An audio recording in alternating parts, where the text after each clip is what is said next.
Welcome to the Startup Grind.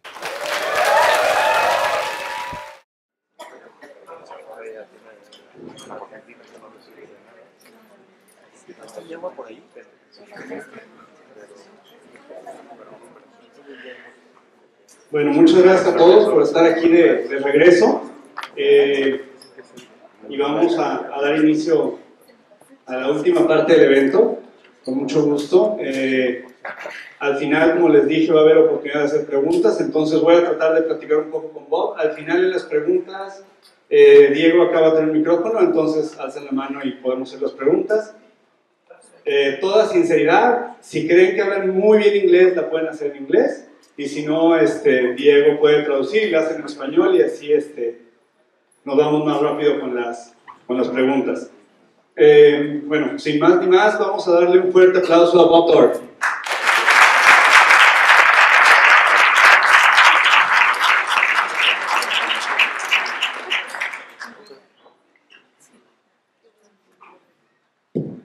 Okay, welcome to Mexico City. Well, thank you. How many times have you been here in Mexico City?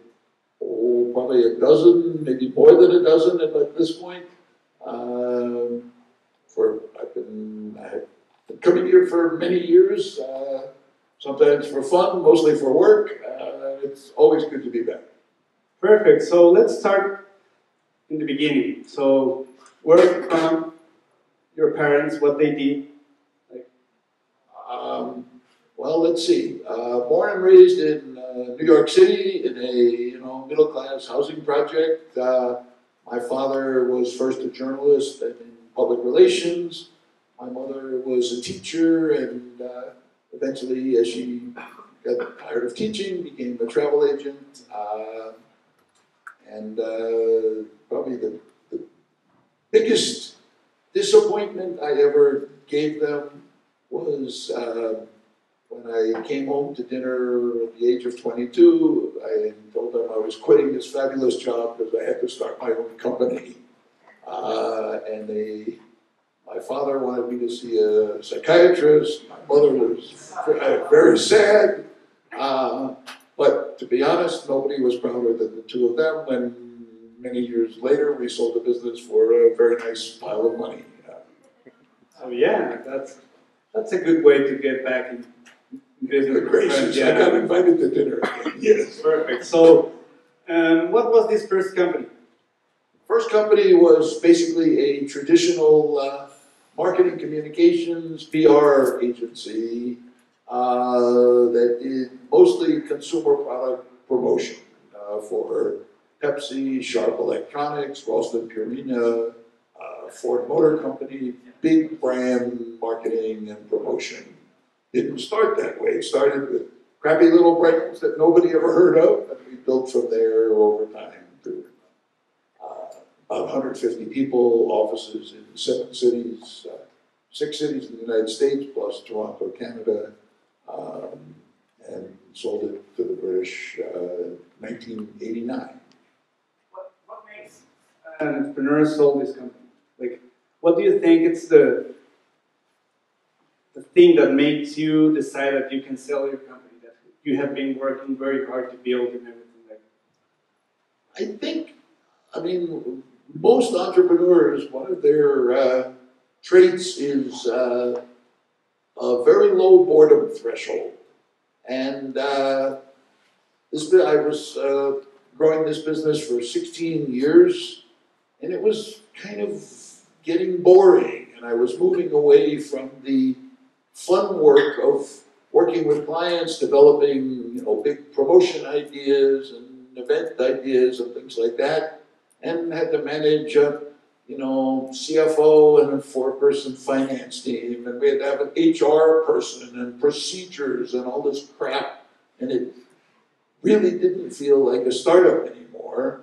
And I think the other thing was our company was sort of stuck in the middle. We had about 150 people, which made us a large agency, but not a giant agency. And so we couldn't compete with the little guys for the small accounts, because the small accounts weren't meaningful to our P&L, and we couldn't compete with the global agencies. And so somebody came in, tried to buy us, and I said, well, if we're going to talk to them, we got to talk to a few other people. And we wound up in an auction that was, we had about 5 bidders, and sold to basically the highest, but also the most obnoxious, difficult bidder. And it was just time. It was, it didn't feel like a startup, and it really wasn't fun. It was work. And if, as hard as we all work in our startups, if it's not fun, it's a problem. Yeah, well, as most of the people here, I hope they know, Bob and Steve Blank wrote the Startup Owner Manual. So when did you meet Steve for the first time? Actually, I met Steve for the first time in about 1997.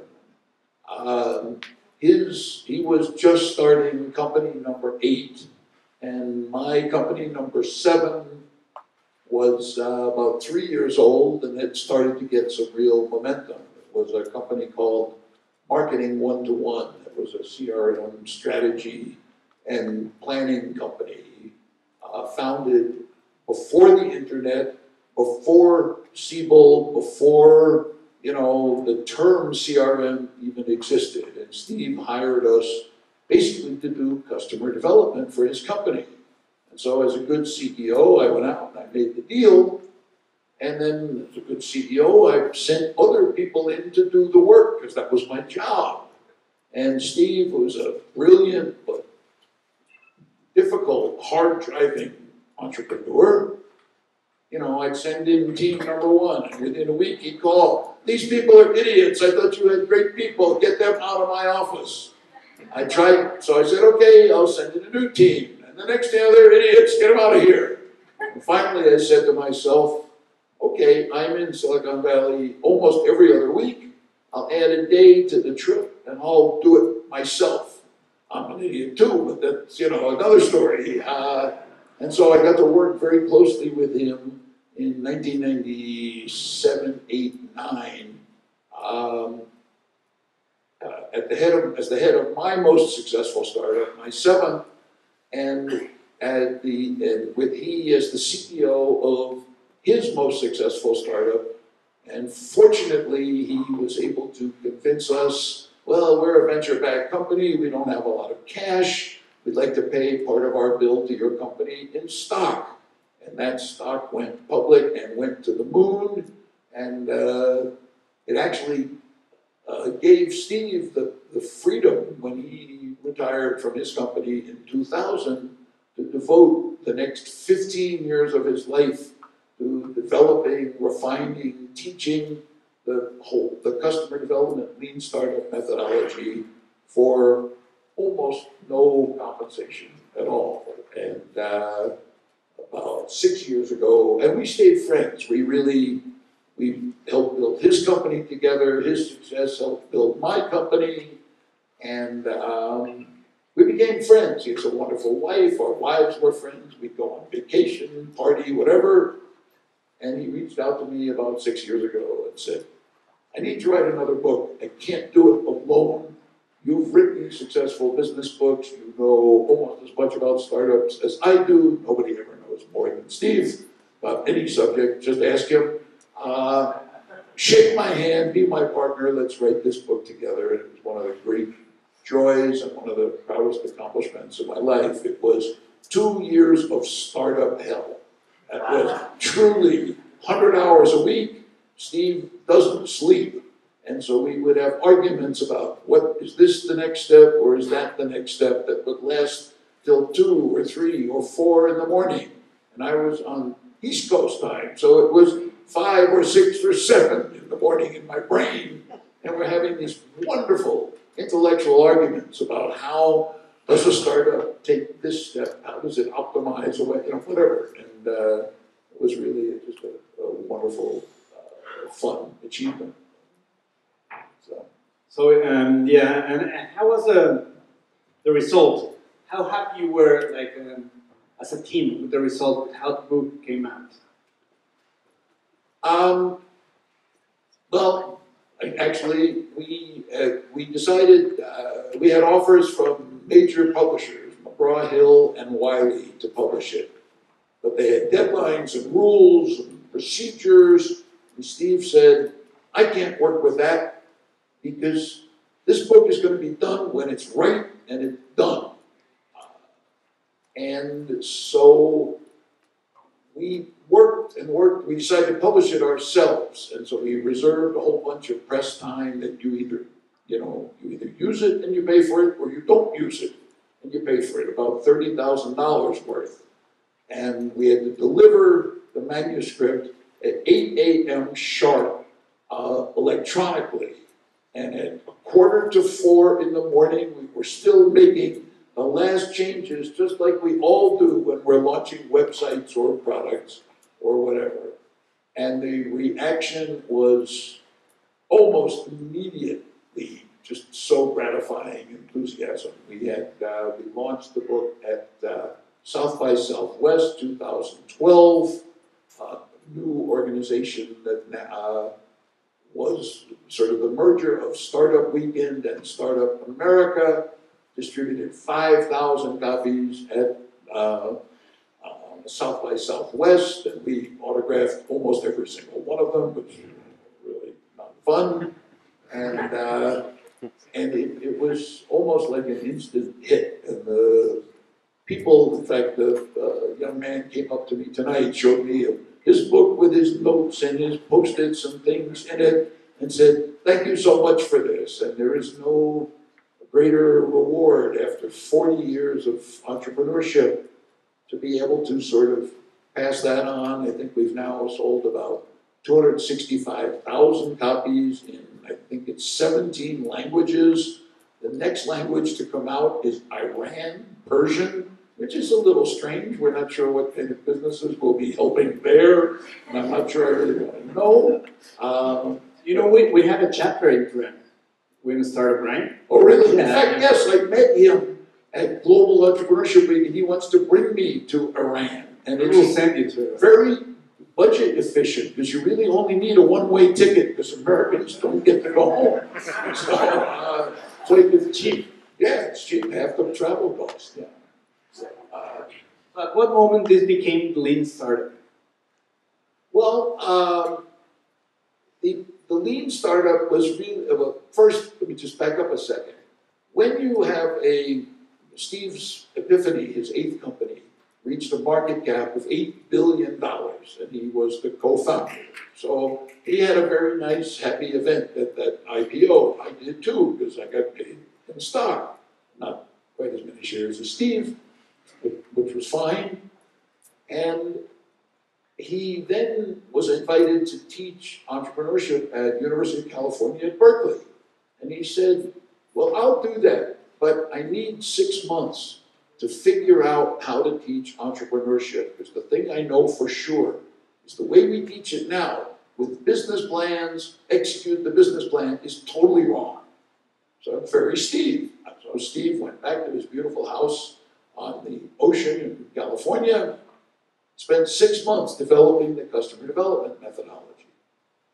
Now he finishes the draft of this book, and I had read it, and some other friends of his had read it and given him some feedback. And he said to himself, how do I really test this idea? How do I figure out if this is really good or just I like it? So he does what any billionaire could do. He says, I'll invest in a company and make them use the method and see if it works.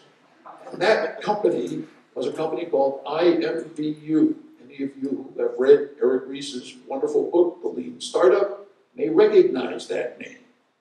The company was not founded by Eric, it was founded by a guy named Will Harvey, who had been Steve's CTO in a failure. His 7th company was as successful as number 8 was, number 7 was a total disaster.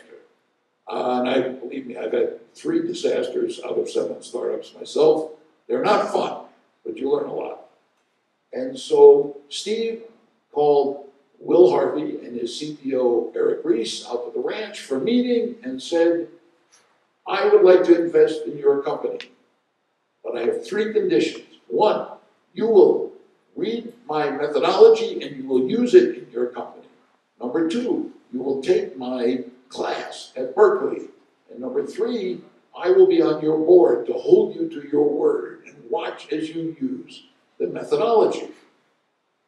And so they applied the methodology almost right out of the book and quickly built a $40 million, reasonably profitable business that has had some tougher times in the last 5 or 7 years. Eric left, Will left, and Eric said, I think there are two missing ingredients in the customer development methodology. The first one is basically the concept of the MVP, right? The minimum viable product. And the second one is that customer development doesn't work unless you are developing the product using agile development or agile engineering. Because if the product can't respond to all this feedback you're out of the building getting, what is the point of getting it in the first place? And Eric decided he had some time, he had left IMVU, and he said, I'm going to write a book.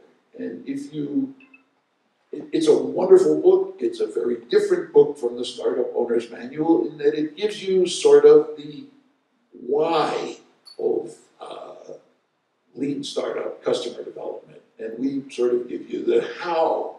Okay, you understand the concept, here are the steps you take to do it. And so lean startup is Eric's brand of customer development and customer development, but they're almost 100% interchangeable, and we have certainly embraced his agile development approach and so forth. And he has really turned it into a wonderful movement with groups all over the world, and he's done the things to it that Steve and I would have done if we were 10 or 15 years younger. He's turned it into a global, multi-divisional enterprise with training programs and consulting and publishing and so forth, and he's done a great job. At this point, is there any relationship between Eric and you and Steve? Like, you work together, you talk, We talk occasionally. I think Eric and Steve have a sort of mentor-mentee relationship, and Eric and I are just friends. But I think that to a pretty good degree, the methodology has started to mature, and it's being enhanced, strengthened by incubators, by work groups, by universities, programs all over the world. And to be honest, it's hard to keep up with all the improvements. And I actually, over the last few months with my colleague, the Beb Dorf of Latin America, Najib Abdallah, who's here with me training startups, we went back to the methodology training that we had done together in Colombia to add everything we've learned in the 3 years since we did the massive kind of a program in Colombia that we're doing right now here with Interdown. And it was amazing how much learning we injected into the new version. It's almost like no two slides the same, more steps, more angles, more ways to think about things. So it's really still a thriving, evolving methodology, and it was wonderful to work with Najib to really tune it all up and really, take the rust off the 2013 Chevy and polish her up, give her new hubcaps, and tune up the engine. Because it's a work in progress all the time, right? Like as soon as you add more startups, especially if you do it on a larger scale, you will be having much more information, and then you have to adjust it at least a little bit. Right? Yeah, I mean, I sit across the table from about 600 startups a year, and I'm always learning. Because the best way to learn is to teach, and to teach the most, ambitious, hard-driving startups teaches you the fastest. So there's always more, and we're all learning to get better at this. And